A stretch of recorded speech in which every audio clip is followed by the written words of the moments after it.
আজকে আপনাদের সাথে জগন্নাথ বিশ্ববিদ্যালয়ে ভর্তি সংক্রান্ত গুরুত্বপূর্ণ কয়েকটা আপডেট সম্পর্কে আপনাদের জানাবো।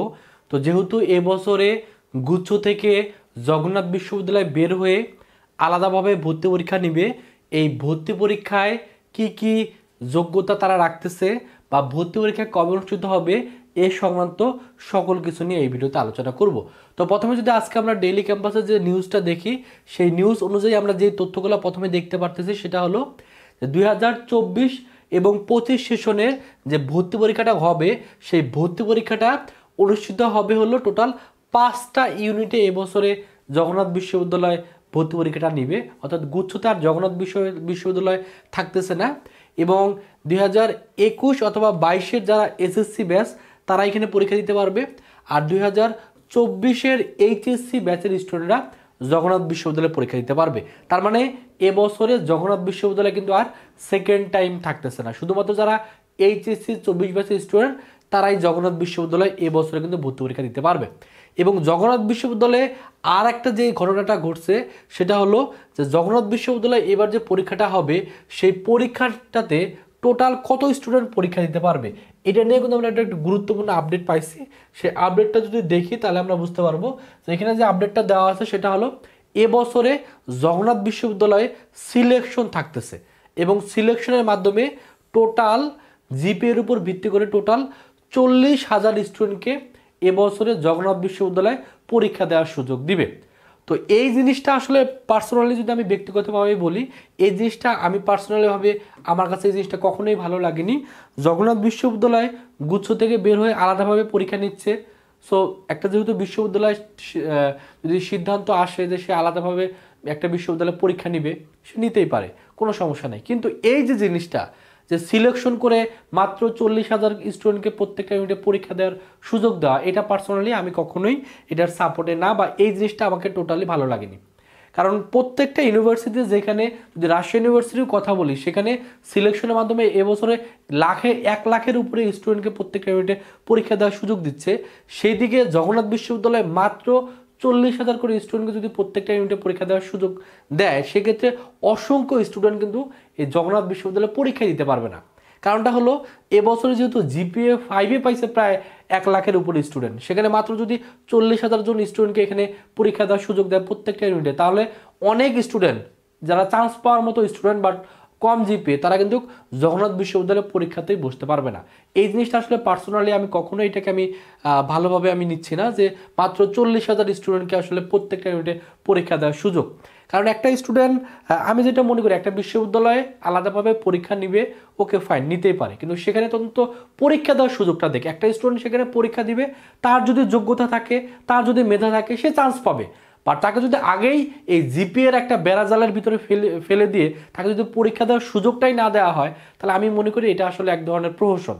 যে একটা স্টুডেন্ট 40,000, আপনি একটু জাস্ট চিন্তা করেন যে এবছরে যেহেতু জিপিএ অনেকের কিন্তু, যেহেতু আপনারা অনেকে জানেন যে অটো পাস মানে হাফ অটো পাসের মাধ্যমে রেজাল্ট দেওয়া হয়েছে। সো অনেকের আসলে এইচএসসি জিপিএ কিন্তু অনেক কারণে খারাপ আসতেই পারে, বাট এই এইচএসসির জিপিএ খারাপ থাকার কারণে যদি একটা স্টুডেন্ট বিশ্ববিদ্যালয়ে ভর্তি পরীক্ষায় বসতেই না পারে, তাহলে আমি মনে করি যে এটা আসলে কখনো এটা কাম্য না। আমি যেটা মনে করি, জগন্নাথ বিশ্ববিদ্যালয়ে যদিও এটা একটা প্রাথমিকভাবে এই সিদ্ধান্তটা জানাইছে, আমি পার্সোনালি মনে করি এটা আসলে এইভাবে সিলেকশন রাখবে, ঠিক আছে, বাট মাত্র 40,000 স্টুডেন্ট, এটা আসলে কখনোই মেনে নেওয়া যায় না। সো আমি যেটা মনে করি, জগন্নাথ বিশ্ববিদ্যালয় কর্তৃপক্ষ এই জিনিসটা অবশ্যই একটু বিবেচনায় রাখবে। কারণ একটা স্টুডেন্টকে অন্তত সুযোগ দেওয়া উচিত যে সেই স্টুডেন্ট টাকা দিয়ে এখানে পরীক্ষা দিবে, সে তো আর ফ্রিতে এখানে পরীক্ষা দিচ্ছে না, সে এখানে টাকা দিয়ে ফর্ম তুলবে, তারপর এখানে পরীক্ষা দিবে। সো তাকে অন্তত পরীক্ষা দেওয়ার সুযোগটা দেওয়া হোক। ন্যূনতম একটা জিপিএ রাখুক, কন্ডিশন রাখার পর সেই জিপিএ অনুযায়ী স্টুডেন্টরা পরীক্ষা দেখ, তারপর তার যোগ্যতা অনুযায়ী সে সেখানে চান্স পাবে। বাট একবারে লিমিটেড সংখ্যক স্টুডেন্টকে যদি সিলেকশনের মাধ্যমে সিলেকশনের একটা বেড়াজালের ভিতরে রেখে অনেক স্টুডেন্টকে কিন্তু এখান থেকে হতাশ হয়ে পড়বে। আমি মনে করি জগন্নাথ বিশ্ববিদ্যালয় কর্তৃপক্ষ এই জিনিসটা একটু অবশ্যই বিবেচনায় নিবে, কারণ এই জিনিসটা আমি পার্সোনালি কখনো এটাকে আমি সাপোর্ট করতেছি না। তো এখন আরেকটু আলোচনা করি আর কি কি তথ্য এখানে আমরা জানতে পারতেছি যে এবছরের পরীক্ষাটা কবে থেকে শুরু হবে এটা নিয়ে প্রত্যেকটা ইউনিটের ডেটগুলো কিন্তু আমরা পেয়ে গেছি যে কোন ইউনিটের পরীক্ষা কবে অনুষ্ঠিত হবে। যেহেতু এবছর টোটাল 5টা ইউনিটের পরীক্ষা হচ্ছে, সো প্রথম যে ইউনিট সেই ইউনিটটা কোনটা সেটা হলো ই ইউনিট। এই ইউনিটটা হলো চারুকলা ইউনিট। এটার পরীক্ষা অনুষ্ঠিত হবে 2025 সালের জানুয়ারির 31 তারিখে অনুষ্ঠিত হবে। যদিও 3টা শিফটে পরীক্ষা হবে, ওই 31শে জানুয়ারিতেই মানে 3 শিফটে পরীক্ষা হবে সারাদিনে। আবার ডি ইউনিট যেটা হলো সামাজিক বিজ্ঞান অনুষদ, এখানে এটার পরীক্ষা অনুষ্ঠিত হবে 14 ফেব্রুয়ারিতে। তারপর হলো বি ইউনিট যেটা হলো কলা অনুষদ, এটার পরীক্ষা অনুষ্ঠিত হবে হলো 15 ফেব্রুয়ারিতে। তারপর হলো এ ইউনিট যেটা সায়েন্সের ইউনিট, যেখানে সায়েন্সের স্টুডেন্টরা পরীক্ষা দিতে পারবে, সেইটার পরীক্ষা অনুষ্ঠিত হবে ফেব্রুয়ারির 22 তারিখে। সি ইউনিট যেটা হলো বিজনেস স্টাডি অনুষদ, এটার পরীক্ষা অনুষ্ঠিত হবে 2025 সালের ফেব্রুয়ারির 28 তারিখে এই পরীক্ষাটা অনুষ্ঠিত হচ্ছে। সো এখন আপনাদের মনে একটা প্রশ্ন থাকতে পারে যে এই বছর যে পরীক্ষাটা হবে সেই পরীক্ষাটাতে আসলে মানবন্টনটা কি। তো মানবন্টন নিয়েও আমরা একটা নিউজ পাইছি, সেই নিউজটা যদি একটু দেখি, মানবন্টনটা এখানে আসছে যে কত মার্কের পরীক্ষা অনুষ্ঠিত হবে সেটা এখানে আসছে যে এবছরে টোটাল 100 নম্বরের ভিতরে পরীক্ষাটা অনুষ্ঠিত হবে। বাট এই যে 100 নম্বরের যে পরীক্ষাটা হবে এই 100 নম্বরের ভিতরে কোথা থেকে কত মার্ক থাকবে সেটাও কিন্তু এখানে দেওয়া আছে।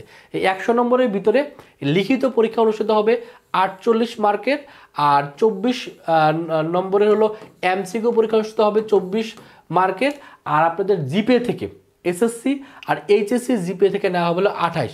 এই টোটাল 100 নম্বরের উপর ভিত্তি করে মেধা তালিকা কিন্তু পূরণ করা হবে। আর এই যে 28 নম্বরটা নেওয়া হবে সেক্ষেত্রে জিপিএ থেকে নেওয়া হবে হলো, এসএসসির জিপিএ থেকে নেওয়া হবে 12, আর এইচএসসির জিপিএ থেকে নেওয়া হবে 16 মার্ক। এভাবেই কিন্তু মেধা তালিকাটা পূরণ করে স্টুডেন্টরা ভর্তি পরীক্ষায় বসতে পারবে। তো যেহেতু এটা একটা গুরুত্বপূর্ণ আপডেটটা আপনাদের জানাই দিলাম। তবে পার্সোনালি আমি যেটা মনে করি যে আসলে এই যে আসলে লিমিটেড সংখ্যক সিলেকশন মাধ্যমে স্টুডেন্টদের পরীক্ষা দেওয়ার সুযোগ দেওয়া, এটা আমি আসলে কখনোই এটা আমি সাপোর্ট করি না পার্সোনালি। আমি মনে করি যে বিশ্ববিদ্যালয় কর্তৃপক্ষ এই জিনিসটা অবশ্যই পজিটিভলি নিয়ে স্টুডেন্ট অন্তত পরীক্ষা দেওয়ার একটা সুযোগটা অন্তত করে দিক। সো এই হলো জগন্নাথ বিশ্ববিদ্যালয়ের আপডেট আপনাদের জানাই দিলাম। আপনাদের এটা নিয়ে কি মতামত, বা আপনারা এই সিদ্ধান্তটাকে, এই যে সিলেকশনের মাধ্যমে প্রত্যেকটা ইউনিটে মাত্র 40,000 স্টুডেন্টকে পরীক্ষা দেওয়ার সুযোগ, এই জিনিসটাকে আপনারা কেমনভাবে নিচ্ছেন এটা অবশ্যই আপনারা মতামতটা কমেন্টের মাধ্যমে জানাই দিবেন। তো ভিডিওটা এই বন্ধু থাকবে, সকলে ভালো থাকবেন, সুস্থ থাকবেন, আল্লাহ হাফেজ।